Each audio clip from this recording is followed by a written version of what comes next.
भाई क्या हाल है। आज हम बात करेंगे एशिया कप के बारे में। जैसा कि आप सब जानते हैं कि एशिया कप में पाकिस्तान रनर अप आया है, मतलब श्रीलंका से हम फाइनल में नहीं जीत पाए। तो हमारे हिसाब से तो टीम ने अच्छा खेला, लेकिन कुछ पाकिस्तानी सो कॉल्ड लेजेंड्स हैं और एक्स क्रिकेटर्स हैं जिनको इस बात से बड़ी परेशानी और दुश्वारी हुई है कि पाकिस्तान क्यों हार गया और किस वजह से वो एशिया कप नहीं जीत पाया। लेकिन अब मसला ये है कि उनमें जो सदर फहरिस्त नाम है वो है वसीम अकरम साहब का, जो कि एशिया कप के कमेंट्री पैनल में भी हैं। और उनकी कमेंट्री सुन सुन के मेरे कानों से खून आ चुका है, क्योंकि वो एक ही बात को दोबारा रिपीट कर करके बोलते हैं। मतलब मैं तो ये देख रहा था कि जो बॉलर परफॉर्म करता है पिछले वर्ल्ड कप में, जैसे उन्होंने देखा गया था, जो बॉलर ने परफॉर्म कर दिया, कहते हैं I had talk with this lad, I had talk with this young lad this morning. मतलब उन्होंने 5 मिनट में उस बॉलर को ऐसा सिखा दिया कि वो इन स्विंग भी कर रहा है, आउट स्विंग भी कर रहा है, और हर बॉलर की जो सक्सेस है वो उनकी 5 मिनट की टॉक की वजह से। और वसीम अकरम साहब जो रिजवान के क्रिटिसिज्म कर रहे थे कि वो बहुत हल्के खेल रहा है और बहुत स्लो खेल रहा है, बाबर आजम के कैप्टनसी स्टाइल के ऊपर उनको परेशानी थी कि बाबर आजम कैप्टनसी में अपनी एरर्स कर रहे हैं। तो फिर जब बात बाबर आजम पे आ जाए या रिजवान पे आ जाए तो फिर हम चुप नहीं बैठ सकते, और इस बात पे मेरा दिमाग शार्ट हो गया था। और अब देखें, हमने फिर पूरा दिन बैठ के मेहनत करी और इस डायरी में स्टैट्स निकाले। अब हमने कहा कि हम बताएंगे कि वसीम अकरम साहब ने अपने कैरियर के अंदर 4 वर्ल्ड कप खेले हैं और उनमें क्या क्या परफॉर्मेंस करी है। पहले हम आते हैं 87 के वर्ल्ड कप पे। 87 का वर्ल्ड कप जो वसीम अकरम साहब ने खेला था, उसके अंदर पाकिस्तान सेमीफाइनल में नॉकआउट हो गया था ऑस्ट्रेलिया के थ्रू, और वसीम अकरम साहब को 10 ओवर के अंदर 54 रन पड़े थे और 0 आउट थे।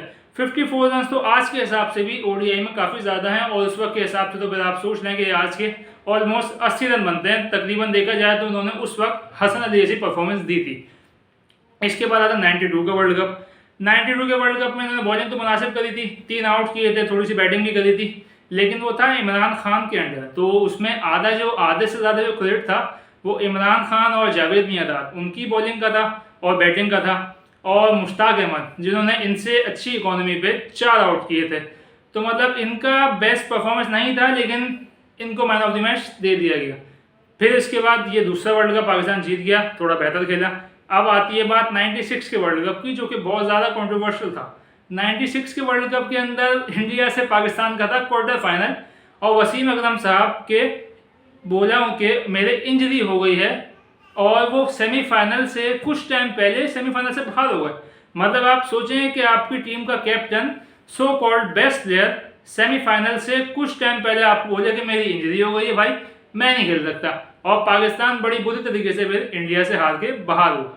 उसके बाद बात आती है 99 के वर्ल्ड कप की, और 99 के वर्ल्ड कप में आप सबको पता है पाकिस्तान किस तरीके से बच्चों की ज़्यादा मैच आ रहा था। और 96 और 99 दोनों के वर्ल्ड कप पे सीरियस किस्म की एलिगेशन हैं कि इसमें स्पॉट फिक्सिंग और हर किस्म की चीटिंग हुई है, और इसी वजह से अक्सर लोगों पर पाबंदी भी लग चुकी है कि वो किसी नेशनल टीम को कोच नहीं कर सकते, फ्रेंचाइज को कर सकते हैं, लेकिन नेशनल टीम की कोचिंग से वो अभी तक बैन है। इसका मतलब कुछ तो वजह होगी जो उनको पीसीबी ने और इन लोगों ने नेशनल टीम की कोचिंग से बैन करके रखा हुआ है।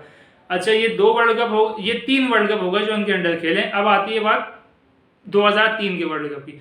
2003 के वर्ल्ड कप में पाकिस्तान बहुत ही शर्मनाक तरीके से बाहर हुआ, और ये ग्रुप स्टेज में बाहर हो गए। सेमीफाइनल फाइनल तक तो बात ही नहीं आई, और ग्रुप स्टेज में बाहर हो गए। इसमें भी इनकी परफॉर्मेंस जो थी वो एवरेज थी, लेकिन ये वर्ल्ड कप वक़ार यूनिस की कैप्टनसी के बीच में हुआ था।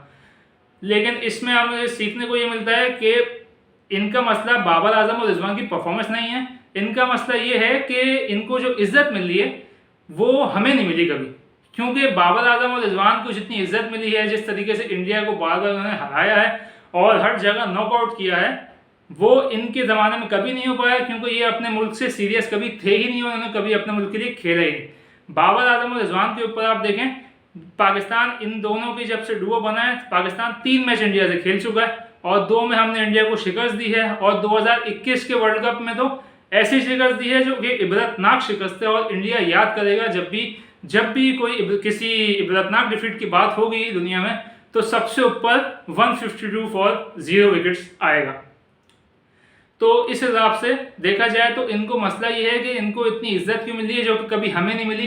ये कभी अपनी ज़िंदगी में इंडिया से वर्ल्ड कप में 1 मैच नहीं जीत पाए, और बाबर आजम की कैप्टनसी में 3 में से 2 मैच हम जीत चुके हैं, और तीसरा भी हम बिल्कुल जीतने ही वाले थे, वो तो कुछ इत्तेफाक हो गया कि हम कुछ रन से कुछ उससे हम हार गए, वरना वो मैच भी हमारा अपना ही था।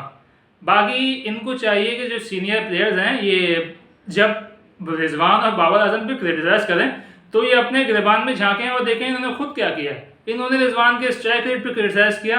स्ट्राइक रेट का रिजवान का स्ट्राइक रेट जब से वो आया है तब से उसका स्ट्राइक रेट यही है कि वो 40 पे 42 पे 50 करता है, क्योंकि उनको पता है कि मिडिल ऑर्डर की पोजीशन इस वक्त ऐसी नहीं है कि वो अकेले रन कर सकें, तो इसलिए उसको स्टेप अप करना पड़ता है। वो 40 पे 50 के बाद वो हिटिंग शुरू करता है, फिर वो कुछ आगे 20-25-30 रन हिटिंग भी करता है, फिर वो भले आउट हो या जो भी हो, लेकिन उसको अपने मिडिल ऑर्डर अपनी टीम का भरोसा है, इसलिए वो इस तरीके से थोड़े कम रन के ऊपर लो स्ट्राइक रेट पे खेलता है और आखिर में स्ट्राइक रेट अपना तेज कर देता है।